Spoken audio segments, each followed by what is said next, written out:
Hello friends, வணக்கம். எல்லாரும் எப்படி இருக்கீங்க? நம்ம முகத்துக்கு அழகே புன்னகையை தரக்கூடிய அந்த ரோஜாப்பூ இதழ்கள் தான். ஒரு சிலருக்கு பார்த்தீங்கன்னா உதடுகள் வெடிப்பாக வறண்டு போய் கருத்து காணப்படும். இன்னும் ஒரு சிலருக்கு பார்த்தீங்கன்னா அந்த வெடிப்புகள்லேருந்து தோல் உறிஞ்சு ரத்தமே வர்ற மாதிரி இருக்கும். வீட்டில் இருக்கிற பொருளை வச்சு ஈஸியாக நம்ம உதடுகளை நாம் சரி செஞ்சுக்கலாம். இதுக்கு தேவையான பொருள் என்னன்னு பார்த்தீங்கன்னா, நான் இன்றைக்கி மாதுளம்பழம் எடுத்திருக்கேன். ஒரு 2 ஸ்பூன் அளவுக்கு மாதுளம்பழத்தை இந்த மாதிரி சல்லடையில் போட்டு கையால் நல்லா அழுத்தி விட்டிங்கன்னா அதோட சாறு கிடைக்கும். நான் மாதுளம்பழச்சாறு ஒரு 2 ஸ்பூன் எடுத்துக்கிறேன். உங்ககிட்ட மாதுளம்பழம் இல்லைன்னா பரவாயில்லை, பீட்ரூட் இருந்தால் கூட அதையும் நீங்கள் இந்த மாதிரி சல்லடையில் போட்டு நல்லா கையால் அழுத்தினா சாறு கிடைக்கும். இப்போ நான் ஒரு சுத்தமான கண்ணாடி பவுலில் 1 ஸ்பூன் நெய் எடுத்துக்கிறேன். வீட்டில் காய்ச்சின நெய்யாக இருந்தாலும் பரவாயில்ல, கடை நெய்யாக இருந்தாலும் பரவாயில்ல. 1 ஸ்பூன் நெய் எடுத்துக்கோங்க. அடுத்து அது கூட 2 ஸ்பூன் மாதுளம்பழச்சாறு சேர்த்துக்கிறேன்.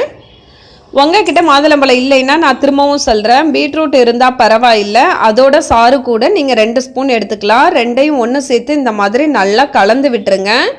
மாதுளம்பழம் நம்ம உதடுகளுக்கு ரொம்பவே நல்லது. இதில் நிறைய விட்டமின் இருக்குது. இது நம்ம உதடுகளில் இருக்க அந்த இறந்த செல்களை எல்லாம் நீக்கி உதடுகளை ரொம்பவே சுத்தம். இப்போ ஸ்டவ் ஆன் பண்ணி ஒரு பாத்திரத்தில் தண்ணி வச்சு அந்த தண்ணி லேசாக சூடானதுக்கப்புறம் நாம் கலந்து வச்சுருக்கோம்ல நெய்யும் மாதுளம்பழ சாரும் கலந்தது, அந்த பாத்திரத்தை தூக்கி இந்த தண்ணி மேலே வச்சுருங்க. நல்லா சூடாகட்டும். இந்த மாதிரி நல்லா கலந்து விட்டுக்கங்க.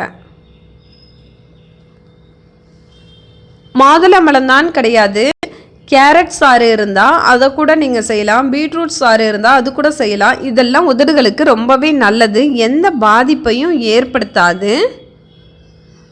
நெய்யும் அதே மாதிரி தான், நம்ம உதடுகளுக்கு மினுமினுப்பை தான் தருமே தவிர எந்த பாதிப்பையும் ஏற்படுத்தாது. தைரியமாக பயன்படுத்தலாம். நான் என் குழந்தைங்களுக்கெல்லாம் தாராளமாக பயன்படுத்துகிறேன். சின்ன குழந்தைங்க பெரியவங்க எல்லாருமே இதை போடலாம். இதை போடுறதுனால எந்த பயமோ பாதிப்போ கிடையாது. நான் திரும்பவும் சொல்கிறேன், வீடியோவுக்காக போடுற ஆள் நான் கிடையாது. அதை நீங்கள் புரிஞ்சுக்கங்க.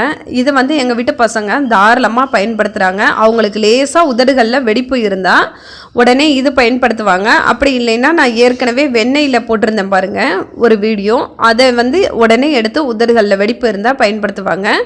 ஆட்டோமேட்டிக்காக சரியாயிரும். இப்போ இது ரெண்டும் நல்லா கலந்து விட்டாச்சு. இப்போ ஸ்டவ்வை ஆஃப் பண்ணிடுங்க, நல்லா ஆறட்டும்.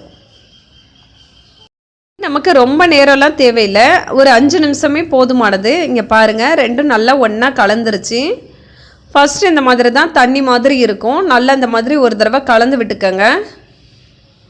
இப்போ பாருங்கள், பார்க்குறதுக்கு அழகாக இருக்குது. ஆனால் உதடுகளில் போடும்போது இந்த மாதிரி ரோஸாக தெரியாது, ஆனால் நல்ல ஷைனிங்காக இருக்கும்.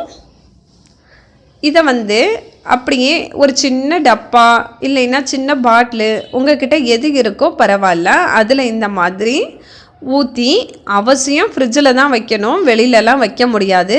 ஏன்னா வெளியில் வச்சா கெட்டு போயிடும். அதுக்காக தான் இது அவசியம் ஃப்ரிட்ஜில் வச்சு தான் பயன்படுத்தணும். வெளியில் வைக்க முடியாது, கெட்டு போயிடும். நான் ஏற்கனவே வெளியில் வச்சாலும் கெட்டு போகாத மாதிரி 2 லிப்ஸ்டிக் ரெடி பண்ணியிருக்கேன். ஆல்ரெடி வீடியோ போட்டிருக்கேன், நீங்கள் ப்ளேலிஸ்ட்டில் போய் செக் பண்ணி பாருங்கள். இப்போது இதை அப்படியே எடுத்து இரவு நேரத்தில் உதடுகள் மேலே அப்படியே நல்லா மசாஜ் பண்ணுற மாதிரி ஒரு 5 நிமிஷம் தடவி விட்டுட்டு அப்படியே தூங்கினா போதும். காலையில் குளிர்ந்த நீரால் கழுவலாம். அதே மாதிரி பகல் ஃபுல்லாகவும் இதை நீங்கள் போட்டுக்கலாம், எந்த பயமும் கிடையாது. குழந்தைங்களுக்கு கூட போடலாம். உதடுகளில் வெடிப்பு புண்ணு இந்த மாதிரி இருந்துச்சுன்னா அவசியம் இதை போடும்போது கண்டிப்பாக அந்த உதடுகளில் இருக்க வெடிப்பு உதடு வறண்டு போகிறது எல்லாமே சரியாயிரும். இதுலேருந்து எடுத்து வெளியில் ரொம்ப நேரம் வச்சிட்டிங்கன்னா இந்த மாதிரி லேசாக அந்த மாதுளம்பழ சாறுலாம் வெளியில் வர்ற மாதிரி கொஞ்சம் தண்ணியாக இருக்க மாதிரி இருக்கும். நான் உங்களுக்கு தெளிவாக தான் வீடியோவை காட்டுறேன், நல்லா பாருங்கள். உடனே பயந்துட வேணாம். அதை அப்படியே எடுத்து நீங்கள் உதடுகளில் போட்டுட்டு திரும்பவும் ஃப்ரிட்ஜில் வச்சுட்டிங்கன்னா ஆட்டோமேட்டிக்காக அது கட்டி ஆகிடும். உடம்புல போதிய அளவுக்கு நீர்ச்சத்து இல்லைன்னா நம்ம உதடுகளும் வறண்டு போய் வெடிச்சு காணப்படும். அதே மாதிரி நம்ம சருமமும் ரொம்பவே வறண்டு போயிருக்கும்.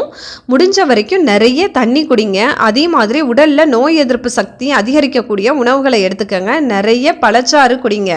மெயினாக மாதுளம்பழ ஜூஸை டெய்லி குடிக்கும்போது நம்ம சருமமும் ரொம்பவே ஆரோக்கியமாக இருக்கும், மினுமினுப்பாகவும் தெரியும், வறண்டும் போகாது. உதடுகளும் ரொம்பவே அழகாகவும் மென்மையாகவும் ஆரோக்கியமாகவும் இருக்கும்.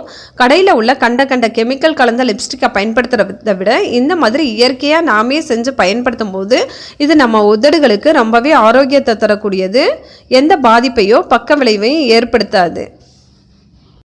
இதை நீங்கள் தொடர்ந்து பயன்படுத்திட்டு வரதுனால உங்கள் உதடுகள் வந்து நல்ல பிங்க் நிறத்தில் இருக்கும். அதே மாதிரி பளபளப்பாகவும் ஆரோக்கியமாகவும் நல்ல மென்மையாகவும் இருக்கும். உதடுகள் வறண்டு போகாது, வெடிப்பு ஏற்படாது. அவசியம் இதை பயன்படுத்துங்க. எந்த பயமோ பாதிப்போ பக்க விளைவோ கிடையாது. இந்த வீடியோ உங்களுக்கு பிடிச்சிருந்தா ப்ளீஸ் லைக் பண்ணுங்கள், ஷேர் பண்ணுங்கள், சப்ஸ்கிரைப் பண்ணுங்கள். தேங்க்யூ.